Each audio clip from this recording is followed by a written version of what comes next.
He was 18 years old, a ward of the state, with nothing to his name but a cardboard box of worn-out clothes and a ghost of a memory. What he inherited that day wasn't a fortune, but a forgotten, rust-covered building in the middle of nowhere. What he discovered inside, however, would rewrite his entire life. If you've ever felt like the world forgot about you, stick around. Like and subscribe, because this story is for you. The clock on the wall of the group home office clicked with a sound like a dry bone snapping. It was the only sound in the room, besides the hum of the ancient computer and the soft scratching of Mrs. Gable's pen on my release forms. 18 years. It didn't feel like a birthday. It felt like an eviction. For 12 of those years, this place, with its beige walls and the permanent smell of disinfectant and boiled cabbage, had been the closest thing to a home I'd ever known. It wasn't much, but it was a roof. It was a bed that wasn't a park bench. Now, even that was being taken away. "Leo, are you listening?" Mrs. Gable's voice was thin and reedy, like a bird's. She wasn't unkind, just perpetually tired. The system had worn her down to a smooth, uninteresting pebble. I blinked, pulling my gaze away from the clock. "Yes, ma'am." She sighed, a little puff of air that barely disturbed the dust motes dancing in the slat of sunlight coming through the blinds. "As I was saying, your final check from the state is for $250. It's not much, but it's a start. You have a reservation at the youth shelter downtown for 1 week. After that—" She let the sentence hang in the air, a tidy little package of institutional indifference. "After that, you're on your own." We both knew the words she wasn't saying. I nodded, my throat feeling tight and dry. I looked down at my hands, resting on my knees. They were my hands, but they felt like they belonged to a stranger. The knuckles were scraped from my last shift washing dishes in the home's kitchen. They looked too small to hold up the weight of an entire life. "There is one other thing," she said, her tone shifting slightly. It wasn't curiosity, not exactly. More like a minor deviation in her daily, monotonous script. She rummaged through a stack of manila folders on her desk, the kind that held the neatly catalogued miseries of 24 other kids like me. She pulled one out. It was thinner than the rest, old and yellowed at the edges. My name was typed on the tab. Leo Vance. "This came for you. Well, not for you directly. It was sent here years ago, with instructions that it was to be given to you on your 18th birthday, from a law office." She slid a crisp, white envelope across the desk. It looked alien on the battered wood, a visitor from a cleaner, more organized world.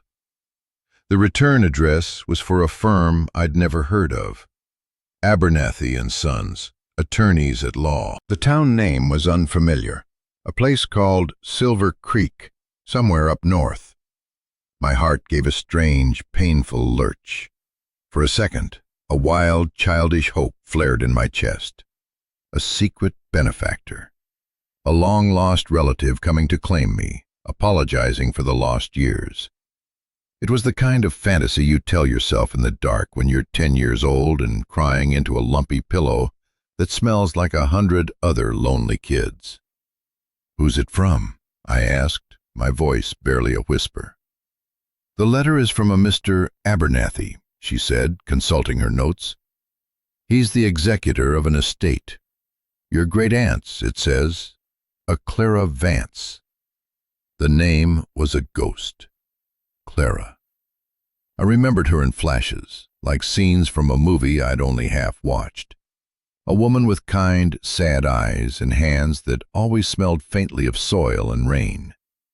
She was my mom's older sister. After my parents died in a car crash when I was 5, she'd taken me in for 1 year.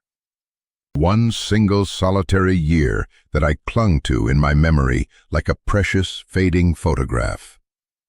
It was a year of a small house with a big garden, of stories read aloud before bed, of feeling, for the first and last time, like I belonged to someone.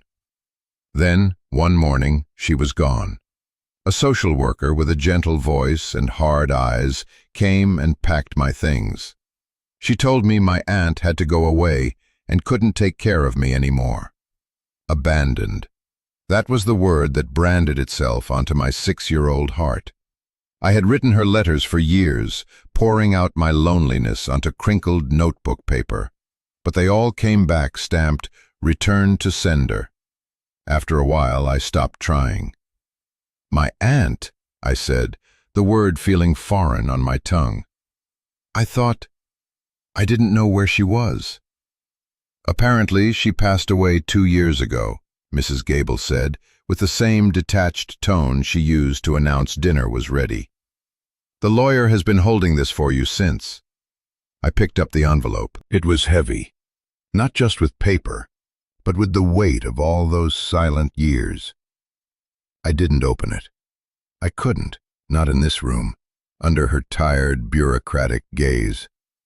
I just clutched it in my hand, the sharp corners digging into my palm. Mrs. Gable stood up, a signal that my time was officially over.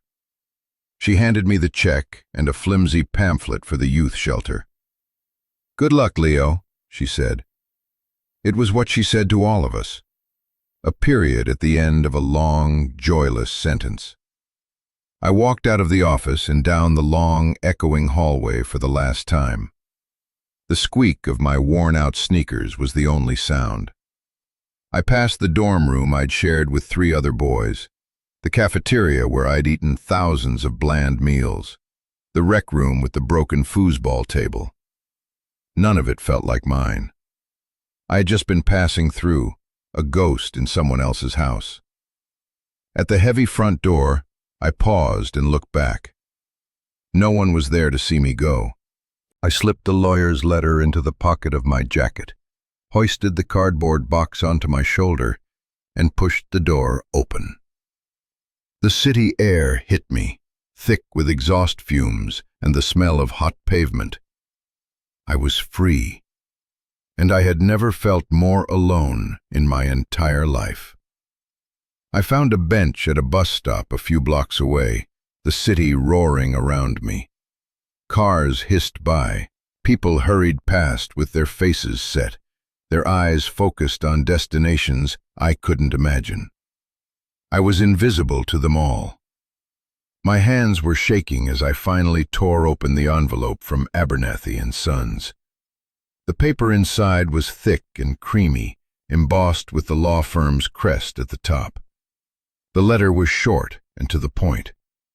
It stated, in cold legal terms, that Clara Vance, my great-aunt and one-time legal guardian, had died 2 years prior. It confirmed that her last will and testament named me, Leo Vance, as her sole heir. My breath caught in my chest. Heir. The word sounded like something from a movie. It conjured images of mansions and trust funds, of a life saved from the precipice. Then I read the next line. The entirety of her estate consists of a single parcel of land, approximately 2 acres, located at 14 Quarry Road, Silver Creek, and all structures thereupon. Said structures consist of one 24 by 48-foot Quonset hut. A Quonset hut. I had to read the words twice. I didn't even really know what that was, but it sounded like a rusty tin can. The letter went on to say that all back taxes had been settled from a small life insurance policy, and the deed was clear. It concluded by inviting me to contact Mr. Abernathy to arrange the transfer of the property. I leaned back against the hard plastic of the bus stop bench, the letter fluttering in my hand. A rusted tin can on 2 acres of nowhere. That was it. That was my inheritance.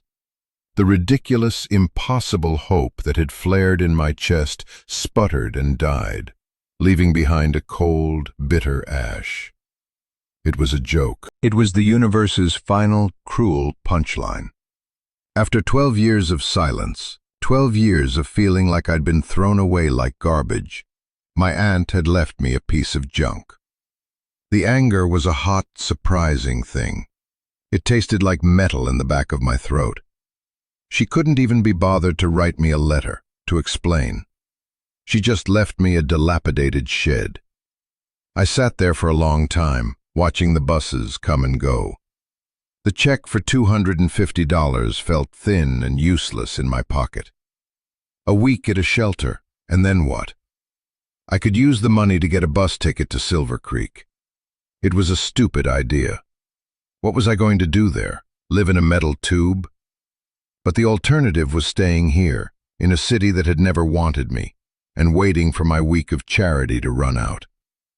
At least the Quonset hut was mine. It was a pathetic, rusty, ridiculous thing, but it belonged to me. No one could kick me out of it. That night, sleeping on a narrow cot at the shelter, surrounded by the coughs and murmurs of other desperate kids, I made my decision. The next morning, I used half of my money to buy a one-way bus ticket north. I didn't know what I was looking for. Maybe just a place to fall apart where no one was watching. The bus ride was long, a slow crawl out of the city's concrete maze and into the rolling green of the countryside. I watched the landscape change through the grimy window, the skyscrapers giving way to suburbs, then to farmland, then to dense forests of pine and birch. The air itself seemed to change, losing its heavy chemical edge and taking on the clean, sharp scent of damp earth. I spent the hours staring out at the blur of trees, the lawyer's letter clutched in my hand. Who was she, this woman who had held my entire world in her hands for 1 year and then vanished? Did she ever think of me?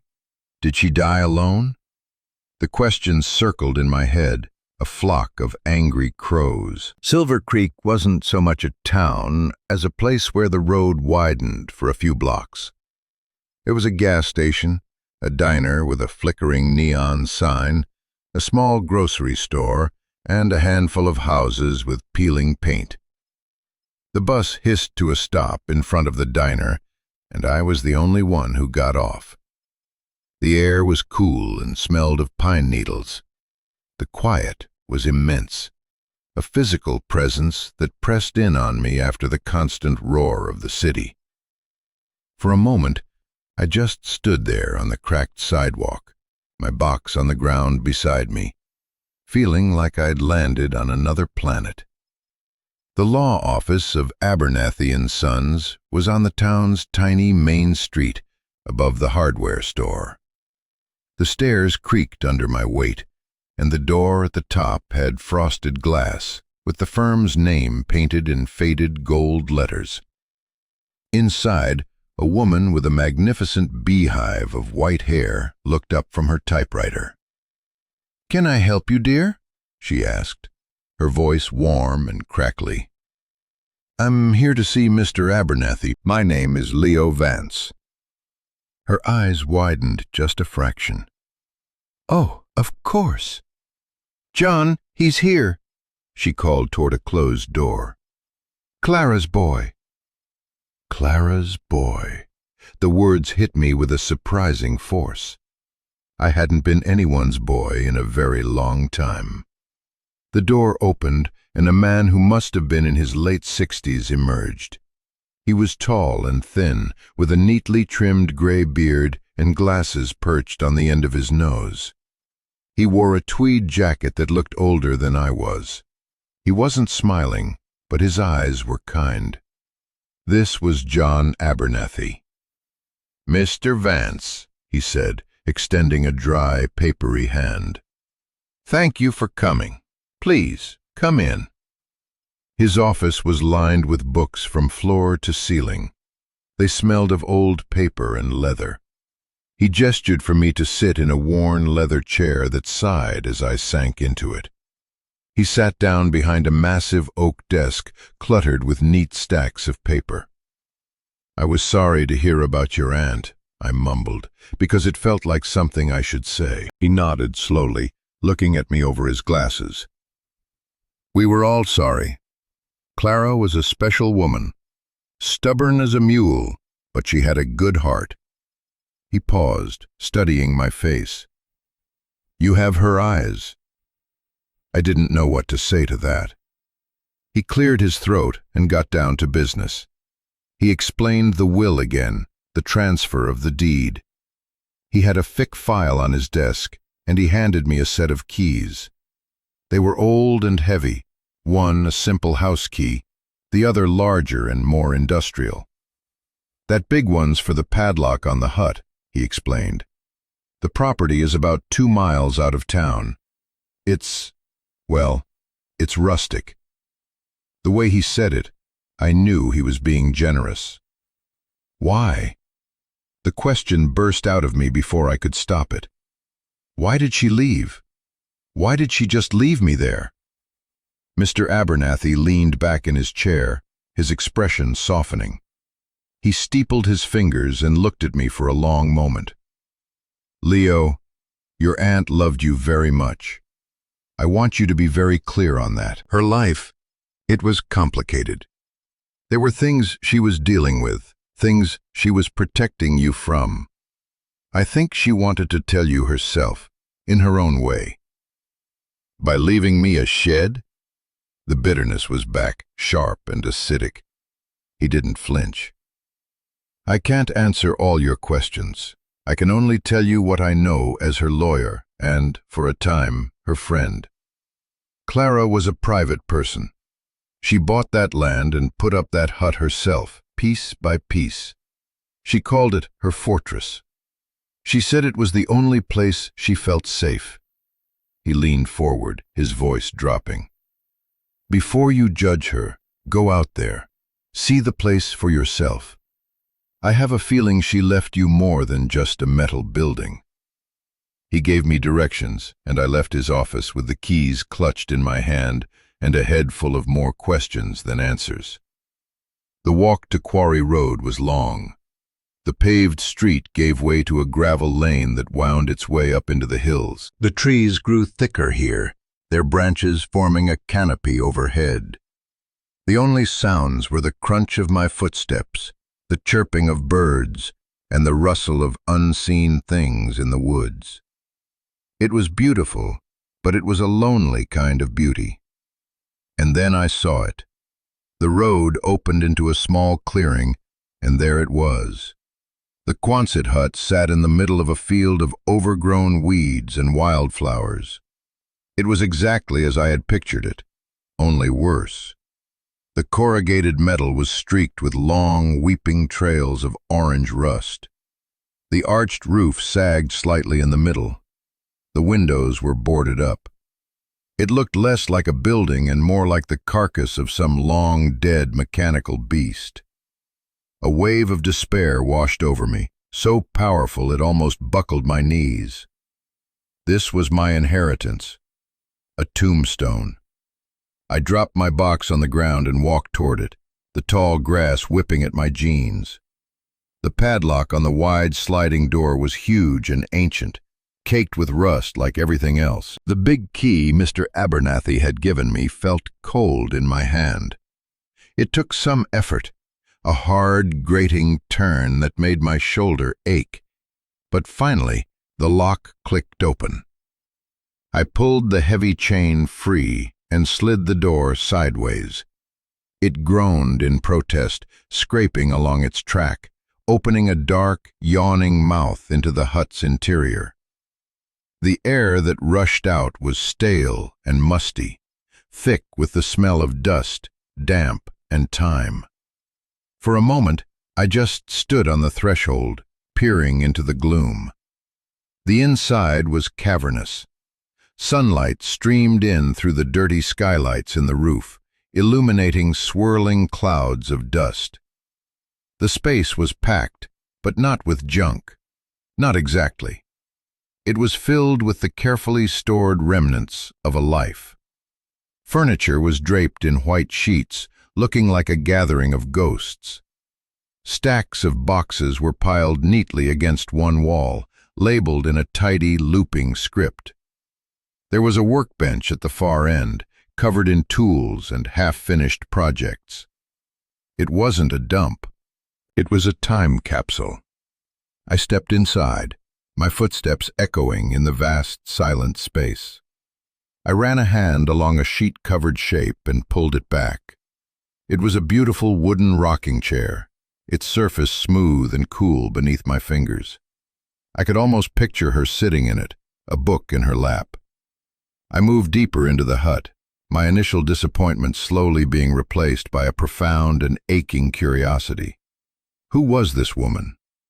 Against the far wall, separate from the other stacks, was a single medium-sized wooden chest. It wasn't locked. It just sat there, as if waiting for me. My name, Leo, was painted on the lid in the same neat handwriting as the labels on the other boxes. My heart started to beat a little faster. This was it. This was what Mr. Abernathy had been talking about. With trembling hands, I lifted the heavy lid. Inside, on top of a neatly folded wool blanket, was a thick, sealed envelope. It was made of the same heavy, creamy paper as the lawyer's letter. My name was written on the front. It wasn't a will or a deed. It was a letter from her. I sat down on the edge of the chest, my back to the dusty, ghost-filled room, and I opened it. The letter was long, several pages filled with that same elegant script. "My dearest Leo," it began. The words blurred for a moment. No one had called me dearest in my entire life. If you are reading this, then I am gone, and you have finally come home. I know that word must sound strange to you. I know you must think of this place as a pile of junk, and you must think of me as the woman who abandoned you. I don't have any excuses, only reasons. And I pray that by the time you finish reading, you will begin to understand. I had to stop and take a deep, shuddering breath. The air in the hut felt thick, heavy with unspoken history. I could feel her presence here, in the quiet hum of the building, in the scent of old wood and dried herbs that seemed to linger in the corners. I forced myself to keep reading. That 1 year we had together, Leo, was the happiest year of my life. You were this bright, beautiful little boy who had seen too much darkness. All I wanted was to give you a safe place to grow. But the darkness you came from, it didn't just disappear when your parents died. Your father, he was not a good man. He was involved with dangerous people, people who believed he owed them something. When he died, they decided that debt fell to his family, to me, and to you. My blood ran cold. I had no memory of my father, only a vague, shadowy impression of a loud voice and the smell of stale beer. My mother was a warmer memory, but just as faded. I had been told they died in a simple car accident. A lie. It had always been a lie. They came to the house, Leo, a man with a scar on his face and eyes that were empty of everything but greed. He told me I had 1 month to pay them what your father owed, or they would take you. They would collect on the debt. I knew he wasn't bluffing. I saw it in his eyes. I had no money, nothing of value except you. And so I did the only thing I could think of to protect you. I ran. But I couldn't take you with me. They were watching the house. They would have followed us. So I did the hardest thing I have ever done. I called Child Protective Services. I told them a story about being unfit, about not being able to cope. I made myself a monster in their eyes so they would take you away, so they would put you somewhere safe, somewhere inside the system where those men couldn't find you. I watched from the woods as they led you to the car.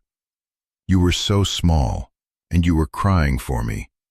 Breaking your heart was the only way I could think of to save your life. Every day for the last 12 years, I have lived with the sound of your crying in my memory. Tears were streaming down my face now, hot and silent. They dripped onto the page, smudging the ink.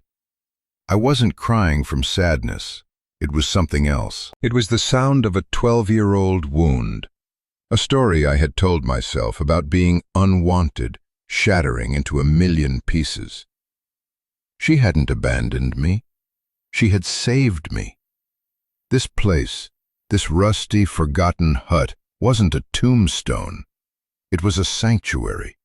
It was her fortress.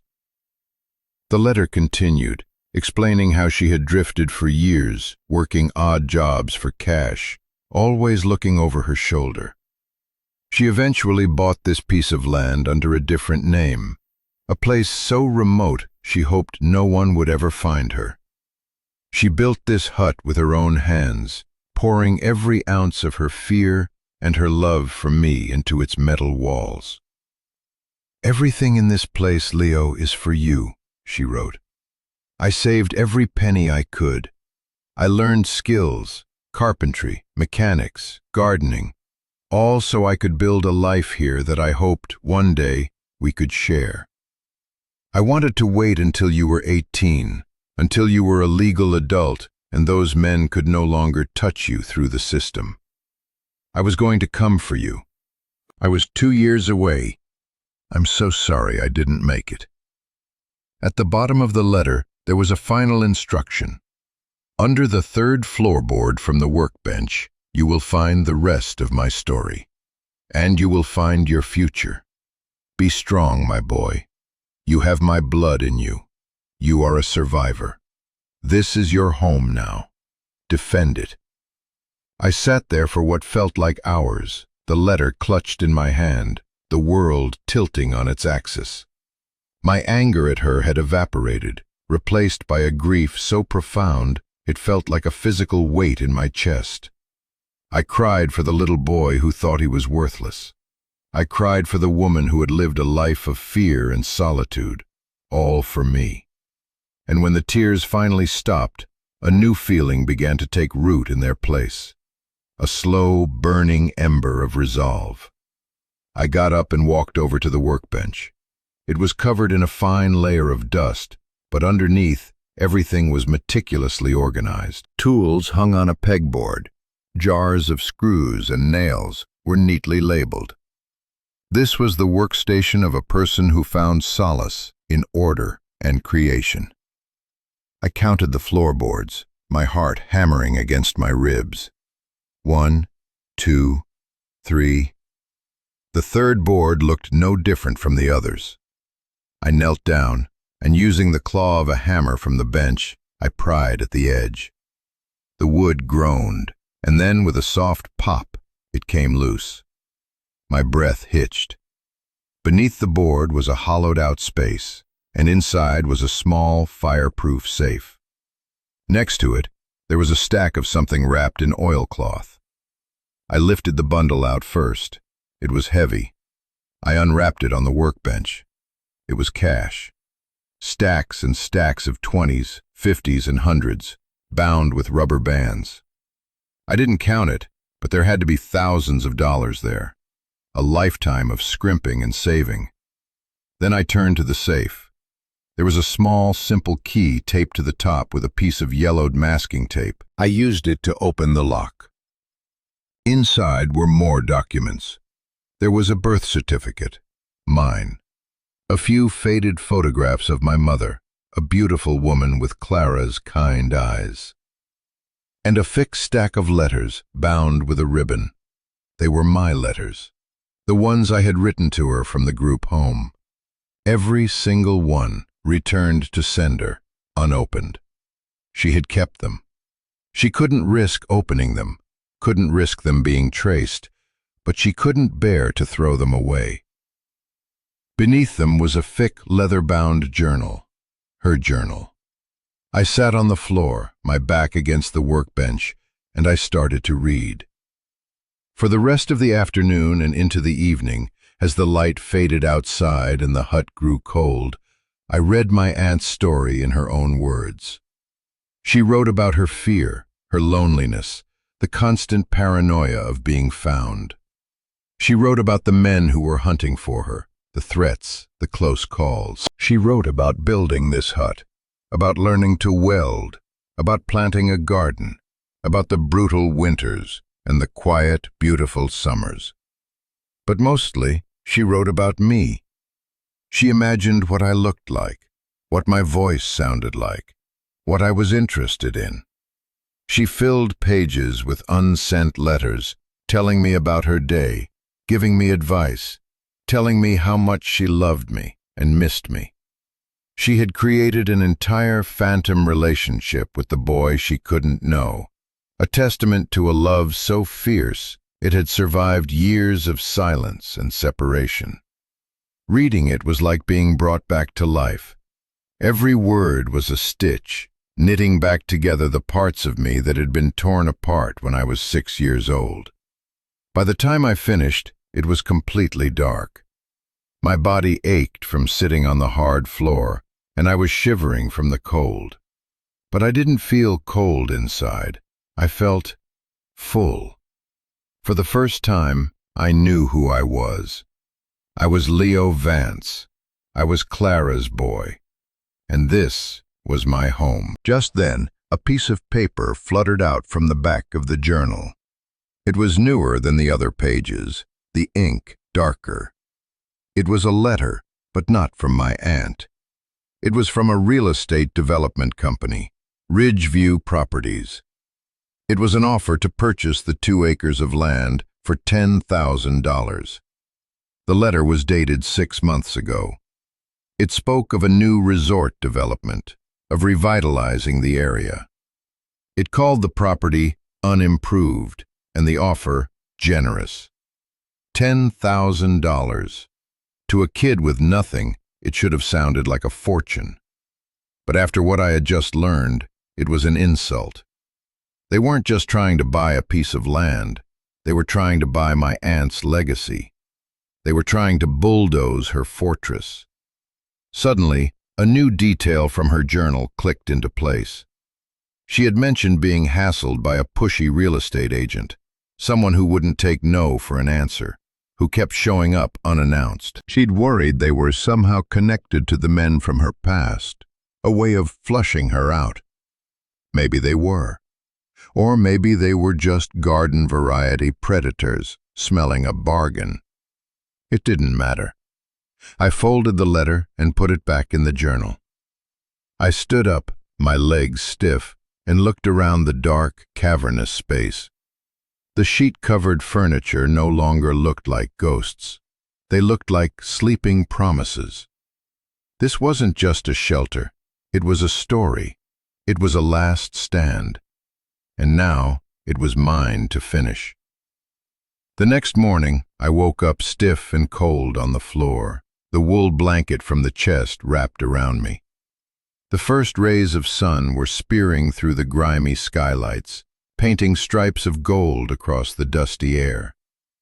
For the first time since I'd left the group home, I didn't wake up with that familiar knot of dread in my stomach. I woke up with a purpose. I spent the morning exploring properly. I took the boards off the windows, letting fresh air and light flood the space. The hut was one large room, but Clara had cleverly divided it. One end was the workshop. The middle was a living area, with the rocking chair, a sturdy-looking couch, and a pot-bellied stove for heat. The far end was a small, partitioned-off bedroom with a simple cot and a crate for a nightstand, and a tiny functional kitchen area with a propane camp stove and a hand pump sink. It was all basic, all handmade, but it was solid. It was real. Outside, I found her garden. It was overgrown with weeds now, but the raised beds were still there, their wooden frames silvered with age. I could see the stubborn remnants of herbs and what looked like raspberry canes tangled in the grass. Behind the hut, there was a well with a hand pump and a neatly stacked cord of firewood, covered by a tarp. She had built a world here, a self-sufficient, defensible, hidden world. I took the cash she had left me and walked the 2 miles back into town. I felt different this time. My steps were sure. I wasn't a lost boy anymore. I was a property owner. I went to the grocery store and bought food, real food, not just instant noodles. I bought bread, cheese, eggs, coffee. Then I went to the hardware store, the one below Mr. Abernathy's office. I bought cleaning supplies, work gloves, a new padlock, and a heavy-duty flashlight. The man behind the counter, a grizzled old-timer with Frank embroidered on his shirt, gave me a curious look. "You're the one staying out at the old Vance place, aren't you?" he asked. I nodded. "That's me, Leo Vance." He grunted. "Your aunt was a good customer. Kept to herself, but she was tough as nails. Knew her way around a toolbox better than most fellas I know." He leaned on the counter. "Heard Ridgeview Properties is sniffing around that land again. Don't let 'em lowball you, son. That land's worth more than they'll ever offer, especially with the lake access through the woods." I felt a surge of gratitude. "Thanks for the tip. I'm not planning on selling." He grinned, a flash of white in his weathered face. "Good to hear it. A place like that deserves to have someone living in it, not another row of soulless condos." Armed with supplies and a bit of local encouragement, I walked back to my hut. My hut. I loved the sound of that. The rest of the day was a blur of work. I swept out years of dust and grime. I washed the windows. I scrubbed the small kitchen area until the stainless steel sink gleamed. With every sweep of the broom, with every wipe of the rag, I felt like I was clearing away not just the dust, but the fog of my own past. I was making it mine. That evening, I sat in the rocking chair, a mug of hot coffee in my hands, and watched the sunset through the now clean window. The space felt different. It was still rustic, still a work in progress, but it felt alive. It felt like a home. I pulled out the developer's offer letter again. $10,000. It was laughable. I thought about what to do. I could just ignore it. Or I could face it head on. "Defend it," she had said. The next day, I found what I was looking for in one of the boxes labeled papers. It was a thick file containing the original deed to the land, survey maps, and all of her correspondence with Ridgeview Properties. There were copies of her letters, polite but firm, refusing their increasingly aggressive offers. The last letter from them was dated just a week before she died. It was threatening, talking about eminent domain and zoning violations, all legal nonsense meant to scare an isolated woman into selling. They were vultures. I took the file and walked back to Mr. Abernathy's office. The beehive-haired secretary, whose name I learned was Doris, smiled warmly when I came in. "He's expecting you," she said. I laid the file and the most recent offer on his desk. "They were harassing her," I said, my voice tight with anger. "Right up until she died." Mr. Abernathy read through the documents, his expression growing grim. "I knew they were persistent, but this is predatory. Clara mentioned it, but she was so adamant about handling it herself." He looked up at me. "What do you want to do, Leo?" "I want to tell them to go to hell," I said. "I want to make sure they can never bother me or this property again." A slow smile spread across his face. "I think we can arrange that. A strongly worded letter from a law office on official letterhead tends to get their attention. We'll cite harassment and inform them that any further unsolicited contact will be met with legal action. That should put the fear of God in them." He paused. "This will cost a small fee for my time." "I can pay," I said, thinking of the cash in the safe. It wasn't just money for me to live on. It was a war chest. It was the tool she had left me to protect what she had built. When I left his office, I felt 10 feet tall. I was fighting back. For her. For myself. The following weeks fell into a rhythm. I worked on the hut and the land from sunup to sundown. I cleared the garden, my hands sinking into the rich, dark soil her hands had tended for years. I found a local farmer who helped me get the well pump working properly again. I chopped wood, my muscles aching in a good, satisfying way. I patched a small leak in the roof. I was learning. I was building. Inside, I slowly went through her things. Each box was a treasure trove. She had books, hundreds of them, on engineering, botany, history, and poetry. She had sketchbooks filled with beautiful, detailed drawings of plants and birds. She had a box of old records and a hand-cranked record player. I found photographs of her as a young woman, full of life and laughter, before the darkness had sent her into hiding. I was getting to know her, piece by piece.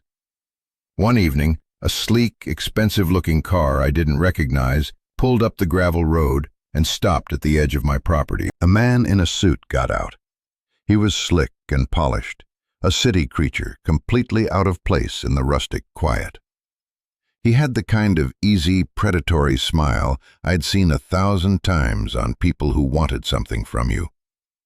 He walked toward me, his expensive shoes crunching on the gravel. "Leo Vance?" he asked, extending a hand. I didn't take it. "Can I help you?" I asked, my voice flat.